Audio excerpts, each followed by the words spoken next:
Ladies and gentlemen, it's Apple Music One. It's the Ebro Show. Today, we are joined by the great Juicy J, who has released new music. It just got released November 27th, and this joint got heat on it, bruh. It's not a game. The hustle continues. Now, is this an independent release? Yes, sir. Trippy music. Was this what you wanted? Like, talk me through. You got so many options. You got money's not an issue. I mean, there's so many things you could do. Why did Juicy J decide not to deal with a major record label? I want to have 100% total control over this album because it's special to me. As you can hear it right now, the response I'm getting back. I want to make sure, because I produced 90% of the album. I got some other producers on there too as well. I produced like 90% of the album. And I just wanted to have total control over the promotion, over how it went. I just wanted to do it my way. I never really had a chance to do that. I would always deal with different, labels and different other people's promotion. So I just wanted to do everything just Juicy J way. All right, well, let's get into it because you opened the album with Best Damn Group, talking about your group 3-6 Mafia, which, you guys have, good times and bad times. You know what I'm saying? And right now, y'all are going through a good time. On the other side of some, working out some business and some paperwork. So I'm sure this first song means a lot to you. Tell us about it. Yeah, it's called Best Group. I just wanted to give people an insight of where I'm at with my life and how I feel where music is. And I think music is on the up. But I mean, like when you talk about groups, 3-6 Mafia is the best group because our music, I feel like it just, like seriously, this ain't really nothing like I feel like this is proof. It's been around for over 30 years. People are still doing it, redoing it, sampling. So I just felt like that, 3-6 Mafia is the best group. You know what I'm saying? And I'm gonna flow it. I'm gonna go hard on this beat and show you that we the best group. How long have you had this music? Was it all recorded in quarantine? Was some of it from last year? The features I got them from like last year and probably earlier this year. But one thing about me when I'm making music, when I'm producing, like you may hear the feature on one beat, and when I'm done with it, it's gonna be a totally different beat. You know what I'm saying? I jump beats with every song I make. I have a competition with myself. So I get a pack of beats and I'll just take each song and put it over different beats. And I have been doing that for like months of all the songs, just putting this with this, putting this with this, putting this with it. Because I make so many beats. And I finally made my mind up. I even went in and did some more production. I mean, I was really working, man. I redid some of the flow, changed some words just to try to make it tighter.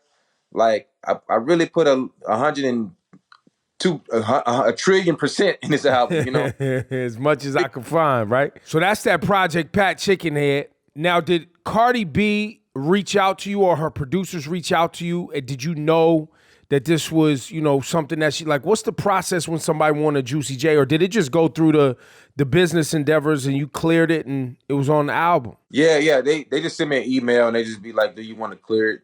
You know what I'm saying? They say, "Check it out. Do you want to clear it or whatever?" And I just say, approve. That's it. When you heard that Cardi B, you like what she did with it? Oh, I love what she did with it. That's why I heard up and said approve. I even called my brother. I said, "Man, I said, dog, I got a surprise for you." He like, "What?" I like, Cardi B just redid Chicken Head. He said, "Oh, for real?" I said, "Yep." I knew somebody was gonna redo that song, man. I always told Pat I had a feeling that somebody's gonna redo that song. It was such a great song. Pat was actually locked up, and the album went platinum while he was locked up. What is your favorite chart-topping hit that you produce? What is your favorite? I would say Stay Fly. A lot of your shit, man, when you listen to it, it still sounds right now. Like, it don't sound, the shelf life on it is great. Yeah. Shout out to Paul too, man. You know what I'm saying? He was on all the beats with me when we did all that 3-6 Mafia shit. He did everything with me. Yeah, man, that we ate good off that record, man. You know what I'm saying? We ate good off that record. That record actually took us to another level. Like we started doing shows and like white folks started showing up. You know what I'm saying? We were so used to doing shows in the underground hood clubs. We was like, damn, white folks with our music. Like we was shocked. You know what I'm saying? They started packing out and man, we started doing crazy concerts and festivals, all kinds of shit. That was before the Oscar. Yeah. That was before the Oscar. So did that open the door for the request to come in for y'all to do the music for Hustle and Flow? No. John Singleton reached out to us about that movie. Got it. He reached out to us and told us he was producing a movie that was directed by a dude from Memphis. Shout out to Craig Brewer. He said he signed Craig Brewer or something like that or whatever, had him do a production deal or something like that. And anyway, he said Craig Brewer was going to write and direct the movie, and he was going to produce it, and he wanted us to write a song for the movie.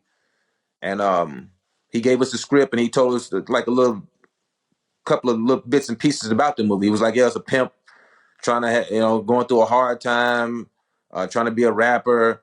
And, that's what we came up with the concept for Hard Out Here for a Pimp. And then we wrote the song, and the rest was history. Have the movie requests come in? Oh, yeah, yeah. I got a lot.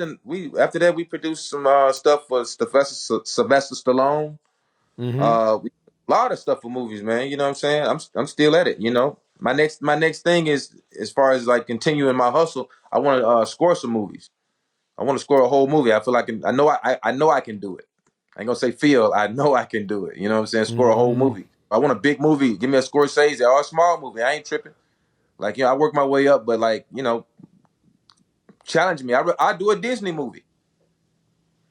I do a Disney movie. You know what I'm saying? Because I got an ear for music, so I watch a lot of Yeah. movies. I've been around music for over 30 years, so I think it'd be dope, man. Plus now, they're gonna come to you and there's much hip hop that's in everything.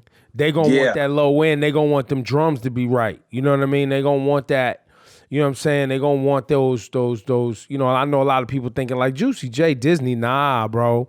If you watching these movies with your kids right now, it's trap. that's a layup. Yep, it's 3 6 Mafia sound and music. You got Logic on the album twice, Juicy J. You and Logic are real good friends. I would love to hear the backstory on how y'all got so close. He's the only one on the album twice. You know what I'm saying? So clearly you was trying to send a message with that. Tell us more about it. Hey, Logic is my best friend, man.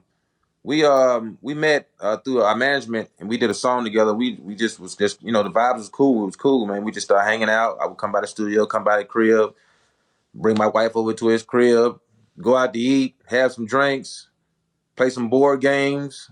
You know what I'm saying? Play some pool. You know what I'm saying? Logic, good people, man.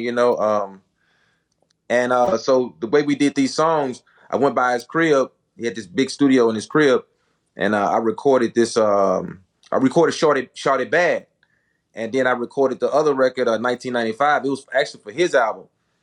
And as I was still working on my album, he called me one day and said, "Man, 1995 is not gonna make my album due to the clearances. You know what I'm saying? The clearances be Slowing you down. them sample clearances. Yeah, it slow you down because so many writers and all kind of stuff. So he had to put his album out. He had a deadline. So anyway, so he gave it to me. Like he was like, "Ah, you can use it on your album." And so I took it and uh, beat the beat up a little bit more, make the drums, some snares, put dibble and dab, put some little sauce here and there. You know what I'm saying? And it's produced by me and Six. Shout out to Six. And we shot a video. I went to Utah. I drove up to Utah from Vegas. We shot the video, and everything else has been on the up. Man, you got the big superstar on the album, Megan Thee Stallion, though, bro. You got Yes, Lil sir. Baby on the album. You got ASAP Rocky, Wiz Khalifa. This girl Megan Thee Stallion done took over out here. Megan Thee Stallion, the truth, man. When I first met her, I knew she was a star. You know what I'm saying? That's the way she worked. She worked like me. If you work like me, you're a superstar. Yeah. Anybody I run across to work like me, I'd be like, oh, this a star. She go in, boy. She be at the mixing, boy. Hey, yo, make my vocals like this. She be at the videos, telling the directors how to do the videos. Hey, no, you stand right here. All right, action. Go. I was like, you know what I'm saying? And she got great ideas. Like, she's hands-on Yeah. with all her stuff. So that's a superstar right there, man. She really, she want this. You know what I'm saying? She see the importance in it. I'm trying to say the word right. uh, Importance. yeah, there we go. This weed got me all kind of, little It's loopy this trippy. It's trippy like the label. You know what I'm saying? Yeah, yeah, you're right. Trippy music. So yeah, man, she cold, man. She cold. I remember classic 3-6 Mafia days. I don't know if people tell this story. Remember when Tear the Club Up was banned? Yep. People don't talk about that era because there wasn't no social media. I remember Tear the Club Up, you couldn't play it at clubs. Nope. We had to sign a contract saying that we couldn't play that song. So when y'all would perform, they would ask you not to play the song. Yeah, before we perform, we would have to sign a contract saying that, okay, 3 6 Mafia can perform in my club, but they cannot rap tear the club up. And would y'all play it anyway? Sometime. Wait, time out. Now, would you tell the audience, yo, check this out. We're not going to get paid if y'all really tear the club up. You got to chill. Nah, we didn't give a man. To me, you know what I'm saying, the experience was the seeing everybody tearing the club up while you rapping. That's like, damn, we killed this shit. You know what I mean? Like, nigga, we just made y'all club go upside down. You know what I'm saying? Like, that's like an accomplishment. Like, man, our show was crazy, man. It was fighting and everything. So that was kind of like, I know it's, it's weird, but I mean, that's how we. No, it ain't weird. It ain't weird It's crazy. because real talk, they popped all that shit. And I remember this. I was like, yo, y'all popping. I was on, I'm been on the radio since 1990, so I'm still on the radio. I'm doing clubs back then. And I'm like, yo, you go into a club, the night before they done had the country people in there beating each other in the face and fighting. You know what I'm saying? The night before that, they had the punk rock night, and they mosh pitting and busting each other nose and doing all this other wild shit. Then when it come to the hip hop night, y'all want to tell us we can't get live. I'm trying to tell you, man. We was playing it. Boy, and then they kick your ass out, your whole weekly club. You ain't got no more gigs playing 3 6 Mafia. You might owe me some money. I'm gonna keep it real. Hey, man. Hey, but that lets you know how good that music was. And that was like early in the 90s, you know what I'm saying? Mid 90s or whatever. And look, 30 years later, still here. Still here. Turning up clubs. They may be turning up a different kind of way and a different vibe, but they still turn them up. You know what I'm saying?